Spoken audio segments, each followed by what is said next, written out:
This is Carolina Business Review.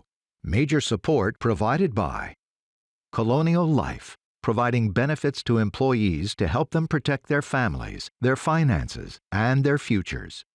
High Point University, the premier life skills university focused on preparing students for the world as it is going to be. Sunoco, a global manufacturer of consumer and industrial packaging products and services with more than 300 operations in 35 countries. Running a county can seem like just another public service job, but in fact, the county administrator is the CEO of a region's large employer. The enterprise itself can be as many as 1,000 employees. Welcome again to the most widely watched and the longest running dialogue around business, policy, and public affairs, seen every week across North and South Carolina. In just a moment on this special CBR, we weigh into issues that are key with 4 county managers from some of the largest and some of the fastest growing regions right here in the South and in the Carolinas. And we start right now. Major funding also by Truliant Federal Credit Union, proudly serving the Carolinas since 1952 by focusing on what truly matters, our members' financial success. Welcome to Brighter Banking. Blue Cross Blue Shield of South Carolina, an independent licensee of the Blue Cross and Blue Shield Association. And Martin Marietta, a leading provider of natural resource-based building materials, providing the foundation on which our communities improve and grow. On this edition of Carolina Business Review, Dena R. Diorio, Mecklenburg County Manager, David Ellis, Wake County Manager, Andrew Fulghum, Jasper County Administrator, and Leonardo Brown, Richland County Administrator.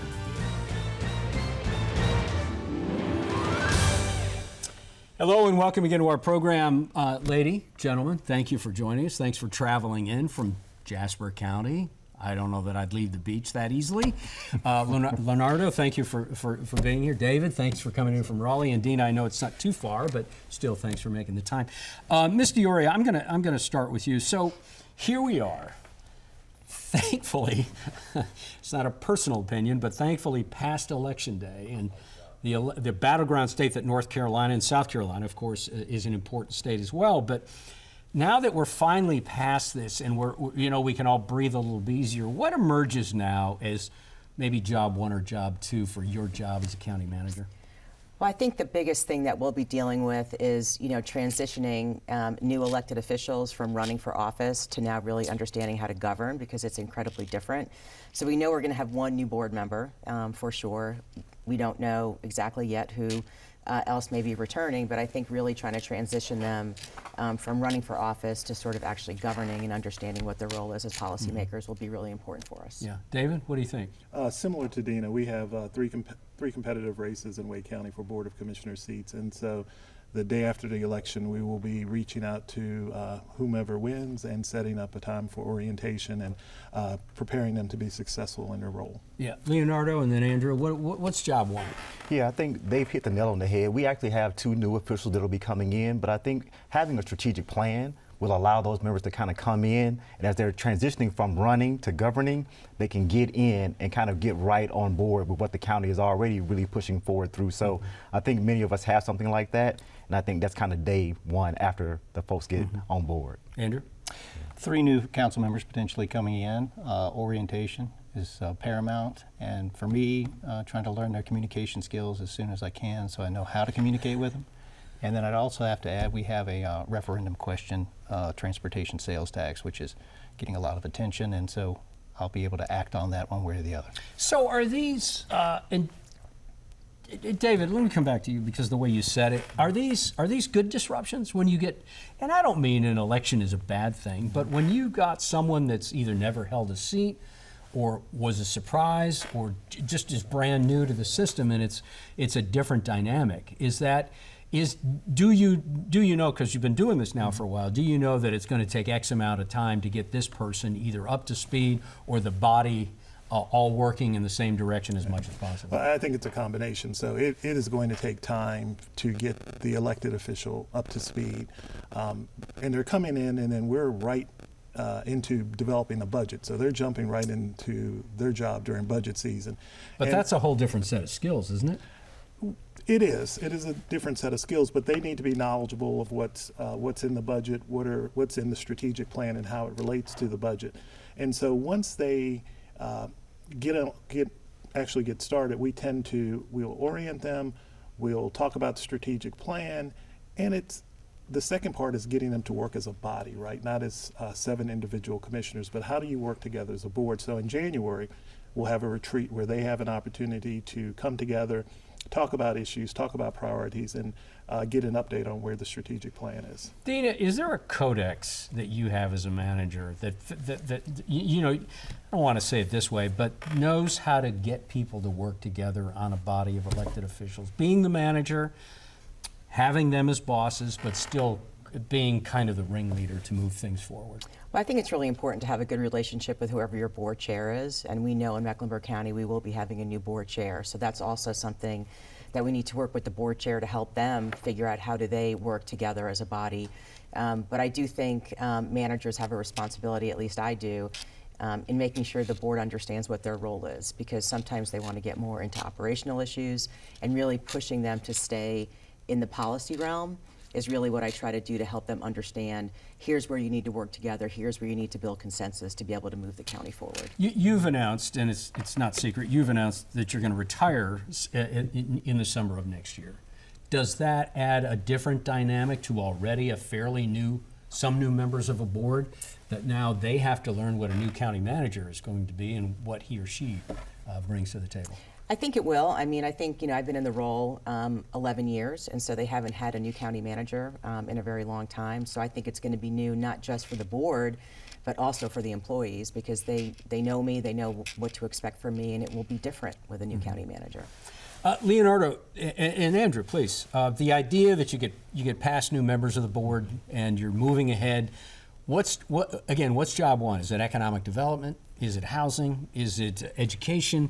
I mean, for you in Richland County, what bubbles to the top for you? Yeah, interesting enough, it is actually our number one priority, which is good governance.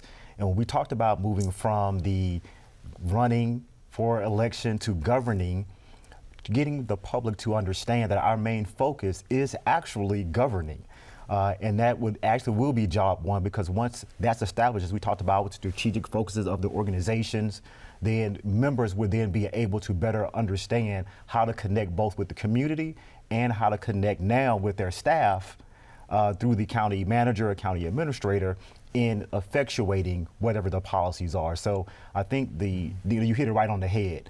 Understanding the role of the elected official, which is the governance role rather than the operational role, is really going to be job one, and it's foundational to a successful, cohesive organization. And I think my colleagues will probably kind of echo some of those sentiments. Mm-hmm. Andrew? Same thing. I think it's really important to show them exactly what you do and what your staff does, because they come in with misconceptions about maybe how you do your work.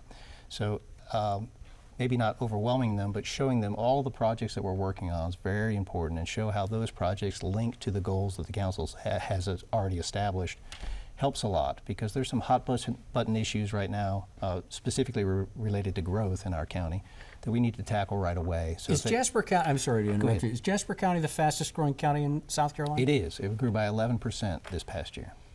And that in itself it's a good problem to have, but it's still an issue you have to manage through. It's a lot. We have a small staff, a scrappy staff, professional staff, and so it's hard to keep up, but we all pitch in, and the council is very much a part of that. But as Leonardo said, they have to understand their role, because we're all a team. We're all there for a reason, and once we get past that, we can move forward. You know, it's probably fair to say that there's a lot of partisan fatigue and election fatigue. I think we all probably are ready to get past some of the election cycle.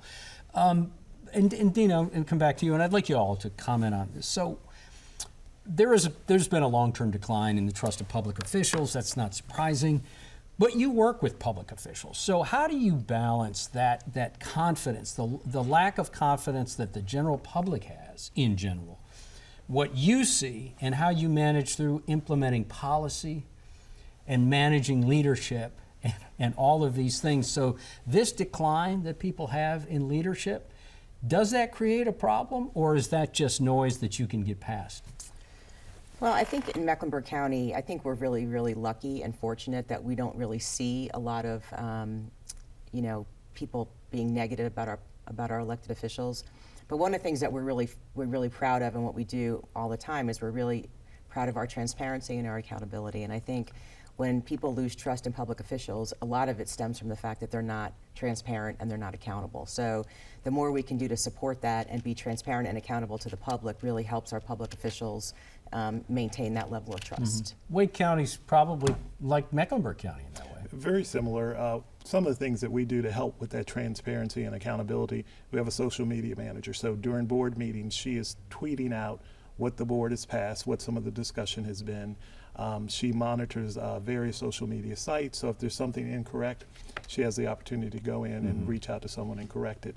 And we think by telling our story, sometimes local governments we don't tell our story well, and that's one of the things that we're really focused on is telling our story about what are the things that we're doing in Wake County. The other thing I'd just add to that is that we find here in Mecklenburg County is that the media is not always interested in what the county is doing, but very interested in what the city of Charlotte is doing. And so to your point about not telling our story, really trying to make sure that our story is getting out to the public continues to be a challenge. Do you find that as county managers that it's not always that it's not just the county, that it's the city?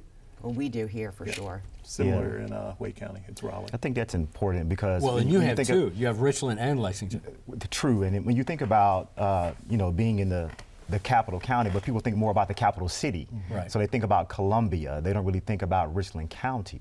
But I think having an issue where you've had a drop in public trust, for us, it's been the focus of how do we communicate that we are professionals at what we do. So we have the policymakers that come in who may have background in running organizations. They may not. They may just be citizens who wanted to make a difference in the community.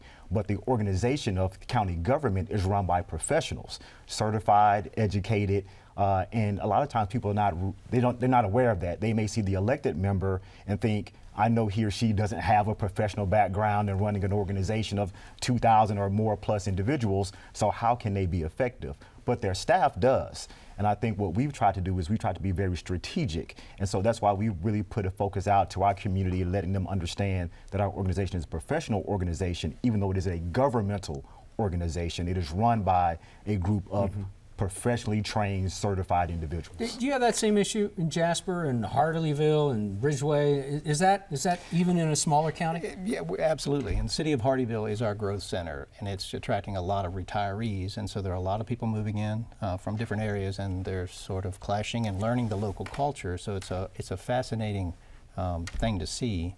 But we're smaller and perhaps a little bit more parochial. We have a problem with a lot of misinformation, disinformation, purposely. And so how we will react to that is the council's allowed me to get some professional staff to do some more PR work, as you've mentioned. But also we need to just take it down a notch on these divisive issues and have more workshops and make sure that everyone gets the good information and make sure that everyone has a chance to be heard. And especially in Charlotte Mecklenburg. It's called Charlotte Mecklenburg for a reason, over and over again for so many times, and I know you know this. Is when you approach the critical mass as a triangle, but certainly as Charlotte Mecklenburg, not only do you have a city that is growing into the county, but you have a city that's growing into another state. Is there a different way that larger organizations like Charlotte Mecklenburg need to think about cross-pollinating between city and county government? We do, and I think we have a few ways that we do that. One, we have the Central Atlantic Council of Governments, which represents 9 counties in the region, which a couple of them do cross over into South Carolina. So we try to do regional collaboration that way. We also have an Economic Development Advisory Council, which represents 15 counties, and we try to do sort of economic development across those counties. To the extent that we work with other cities, if they're part of that process, that's great, but we really try to focus on collaboration across counties within the region. Does it work?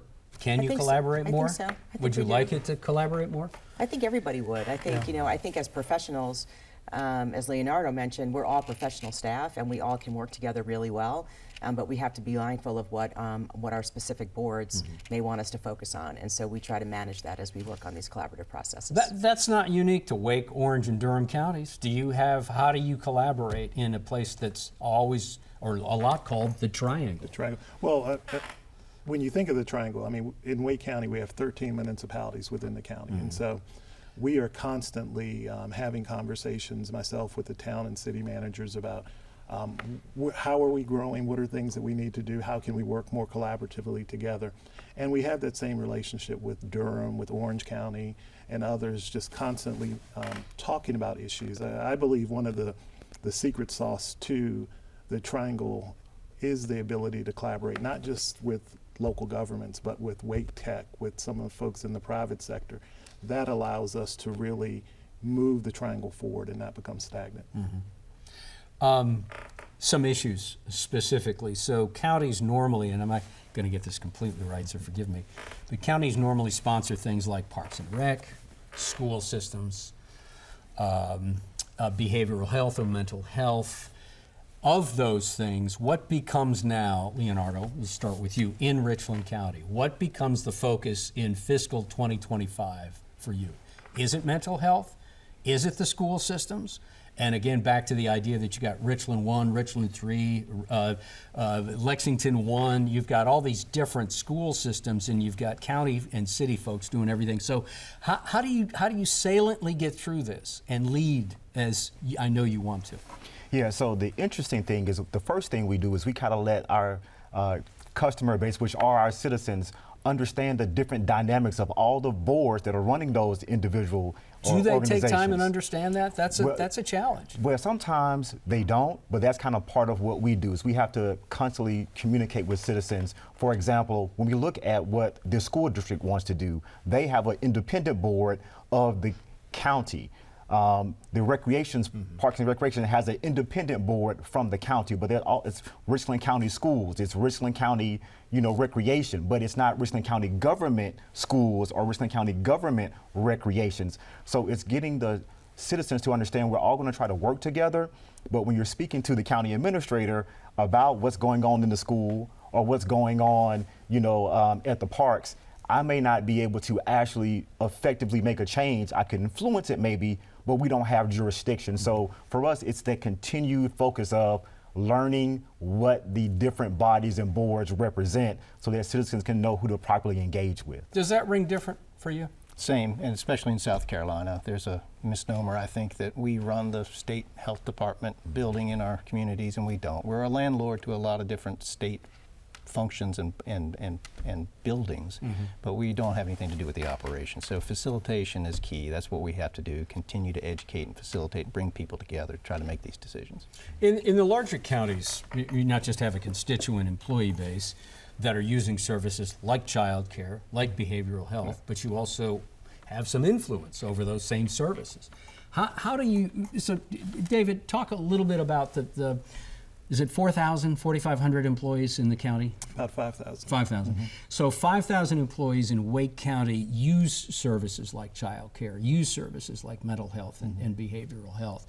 What is the general consensus of that now as you see it? And talk about the service themselves. Do you feel confident that in 2025 these will, like mental health, will behavioral health be more accessible as you think it needs to be? So in Wake County, and we work through Alliance Behavioral Health, which is LMNCO, and so we partner with them, we provide funding to them, and so what they do is really try to address the behavioral health needs in the county, including the school system, and so that has been a focus of Wake County at least for the past 10 or 12 years. Making sure that we are getting behavioral health services out to folks who need them. We've opened up kind of a behavioral health emergency center where folks can go in on the weekends and be seen. And so we're constantly looking at creative ways to address it. Same thing in Mecklenburg, I would guess, right? 7,000 employees or so? We have about 6,500 employees, and we also work through Alliance Health, similar to Wake County, but we also are trying to find ways to provide additional services that the community needs. We're opening up a facility-based crisis center. We're trying to work with an organization to open up a psychiatric facility for children, which is a huge need in not just Mecklenburg County, but in the state. Is that the first, would that be the first one in the state? It would be the first one in Mecklenburg County for sure. But I think the problem that we have statewide is that we don't have enough providers. We don't have enough professionals who want to be in this business. So whatever we do locally is only pales in comparison to what we need statewide. We also need the state of North Carolina to put additional dollars into mental health. I mean, they are supposed to be the largest funder and provider of mental, not maybe provider, but funder of mental health services in the state of North Carolina. But local governments have had to step in because the state of North Carolina has not funded those services at the level they need to be funded. And that is also true with K-12 education. We are the largest funder of K-12 education in Charlotte-Mecklenburg, but that is primarily a responsibility of state government. So those are the things that we try to balance every single day, and it becomes a strain, I think, financially for our county as we continue to try to fulfill those needs. Well, one thing I neglected to mention, and I think it gets to how it's really a community issue. It's not a county issue. But Wake Med has just done a marvelous job. They're building a behavioral health hospital with a number of beds out in the town of Garner. And the county is contributing to that because we just don't have enough beds in Wake County for the number of folks who need to be seen. Leonardo, is this a lack of a champion for mental health? Is that, and that the funding from the State House or the General Assembly of North Carolina, is it about money, or is it just about a champion in the political arena that will take the banner and run with it? I think it's a combination. I think it's really about the resources. The resources, as Dena just mentioned, number one, the providers that are able to do the work, and then it is the commitment to see mental health as enough of a focus that it affects so much of our communities where something has to be done beyond what dollars the county can put into it. Many of us are well aware that our states have the fiscal responsibility for it. However, as a county government, we have the community responsibility. We have policy officials, we have county officials who want to see people well. And so how do you operate your organization when your community is suffering from these areas of focus that are not getting the appropriate attention? So I think it's a combination, but it certainly would help if there were a champion on the policy side, on the elective side, at the state level, who would ring that bell for services and resources to help mental health. Andrew, you've been in public service for a couple of decades. How would you describe that gap between the need for, and let's stay with mental health or behavioral health, why is there that gap of funding that comes from the State House versus what is actually needed on the ground? Well, unfunded mandates, we all know about them. They're plentiful, but in this particular case, our biggest impact is with our jail. And we see a lot of people in and out, frequent flyers, if you will, coming into our jail that have mental issues, and we cannot provide the resources for them. And so it's not only the wrong thing, but it's also terribly costly. Isn't that closely tied to mental health? It is, and we're hopeful that the state will step up. We have about 2.5 minutes left, and let me try to end on an up note. We've got a new year coming up. We're going to be past the election. We're going to have some new leadership in place. Are you worried about the economy? We're not terribly worried about the economy right now. We don't see any major slowdown. We see a little bit of softness, particularly in sales tax. That's one of the revenues that we watch very, very carefully because it does really match what happens in the economy. So we're really focused on that, but the county is really well positioned to be able to manage any kind of slowdown. We have really significant reserves that will help us manage any kind of slowdown if it does happen. In the sales tax specifically, is it a slowdown in growth, or is it dropping sales tax? No, it's a slowdown in growth. We saw significant growth through the pandemic. I mean, double-digit growth during the pandemic, and we're just not seeing that level of growth as we had before. David, what do you think? Totally agree with Dena. I mean, I can recall during the pandemic, we thought we would actually see a decline in sales tax, and it just kept going up every month. And so we're in a similar position as Mecklenburg. We have strong reserves. We have a forecasting algorithm that we utilize because budgeting now has become a year-round exercise, and so we're constantly adjusting the variables to make sure we don't get too far in front of our skis. Is there anything that you think is a not a problem area, but maybe a yellow light that you're looking at? You know, I think so. For us, the yellow light would be ensuring that various, especially some of our high-tech industry, we've had some layoffs in the high-tech, and we've been watching that, but many of those folks are transitioning into other positions, especially with telework available. Yeah, okay, we have about 45 seconds. What do you think, Andrew? Good for next year, or I think so, and I think we've all learned from 2008 to keep an eye on those elastic revenues as warnings, and so it's a great teaching tool to talk to the county council about what to look for, and also to keep your general obligation bond authority, keep your powder dry, if you will, so that you can borrow if you need to. 15 seconds. What do you Yeah, think? so we're looking good, and we're just trying to continue to diversify our economy. But we're solid. Yeah, it's interesting that all the problems that we talk about here are pretty high-class problems, but still nonetheless some challenges. Andrew, thanks for driving up from Jasper County. Nice to see you. You bet. It was great. And from Columbia? Yes, sir. Leonardo, come back. David, nice to see you. Thank you. Always nice to see you, Dena. Thank you, Best of Chris. luck to you Thanks on for having whatever the next us. chapter is. We're all going to be watching. Thank you. Thank you. Until next week, I'm Chris William. Hope your weekend is good. Gratefully acknowledging support by Martin Marietta, Blue Cross Blue Shield of South Carolina, Truliant Federal Credit Union, Sunoco, Colonial Life, High Point University, and by viewers like you. Thank you.